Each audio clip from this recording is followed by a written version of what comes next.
California. Well, the local stations in San Diego and Los Angeles have gone wall to wall for the past 2 days, and it's actually been a great resource to be able to watch that online. I find myself having been watching the NBC and CBS local stations, the streaming video on their websites today and yesterday, because it was giving me a better view than many times CNN or MSNBC or Fox were.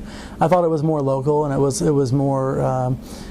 more personal in some ways, because you were seeing reporters who, in some cases, were worried about their own homes. So I think it's nice to be able to have more than just the national cable news networks as an option in stories like this. We did see all of a sudden last night all these deployments of network crews. You see all the 3 big evening news anchors heading to California after their Monday evening newscasts. And I think when you have that sort of force that moves onto a story, it automatically becomes more prominent. This is the 3rd time this year where Brian Williams, Charlie Gibson, and Katie Couric have all rushed to a scene. The first was Virginia Tech, and the second was the Minneapolis bridge collapse. I think we'll think of those 2 stories plus the wildfires as probably the big 3 stories of the year.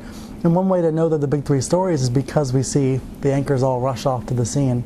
And in some ways, as much as we talk about evening news anchors not being as important, they're still an indication of what matters the most, especially when they run off to a breaking news scene. And Brian, one more question. What you had mentioned earlier in our conversation about you download the newscast, and you also stream live. How do you see the consumption of news video evolving? Do you think that it'll become more downloaded, it'll be streaming, or what are your thoughts about the way that TV news is going to be distributed and consumed?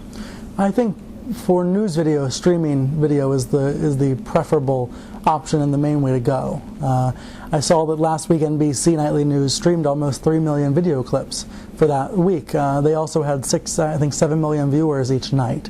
So if you equate that out, they had roughly 600,000 additional viewers every day because of streaming video. So that may only be one tenth of their total audience. I guess it's probably less than 1 ratings point for NBC Nightly News. But it's still a start, I think, of something that's growing. And I think when you look at CNN.com and you look at the number of videos they're putting on there that are available at access around the clock, in some ways it's a much better user experience than the television platform is. I remember Dick Parsons from Time Warner coming out a few months ago and saying he's more worried about CNN on TV than CNN.com online. And I think that shows in the long term where we're heading in terms of television. Of course, there's always going to be an audience for CNN or for NBC or ABC or CBS, but that audience may be dwindling, especially as people in my generation, in the 20s and also in the 30s, are getting more and more video, not just news, but video online.